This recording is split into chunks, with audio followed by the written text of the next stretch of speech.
Je banyita Uwimana Janet nkabambi muyinga ngiye nishimiye akazi ngiye gukora kuko ngiye nzaho ngiye kandi nzi ngiye ikintwaye sivye ko ngiye nzi ico nkeneye kugeraho. Nararonse umubosi baranzanira contrat ndayisinya ndamenye umushara ngiye gukorera ibintu mu masezerano vyarimwe vyatumye ndema. Icambere nuko navuye ngaha nzi yuko ntagiye kurondeza akazi, ngiye nzi yuko ndi bushikire ku kazi. Ikigira kabiri fise ibiro biza kunyakira aho ndi bushikire muri maka umutekano wanje uza kumeze neza cyane. Hanyuma ikigira gatatu nuko nibiro mvuyemo nabonye yuko bafitanye amasezerano cyangwa se ubucuti.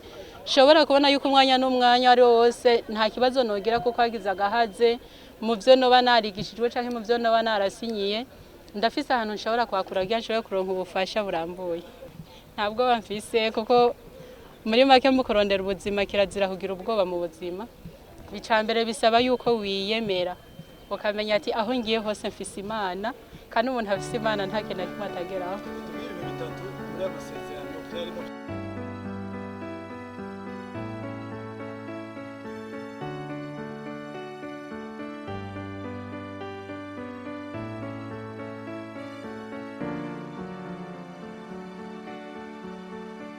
Mubisanzwe abakozi bategezwe kugenda aho tufise benshi cyane, ubu turarashikana hafi n'igihumbi. Ariko rero uyu munsi kubera ibintu byinti vy'amatike byagiye biragorana, bibanza by'indege bitasubiye kuboneka, uyu munsi hagenda abantu 11, abantu babona abantu 60. Ariko uyu munsi hagenda 11, kuwa gatanu nakazoza hagenda abantu baruzo basigaye muri 60. Hama yandi nayo mandi mashira hamwe nayo nyene agumazana amafishi kugira tubagirire neza, hanyuma bace bagira ama booking y'indege. Hama jo cyashika igihe nabo nyene bace batwara abantu. Aha twatanguye dutanguye uyu munsi mugani bigikorwa giye kubandanya, hirya yejo kizosubira na hirya no mu ndwi zose kizokibandanya.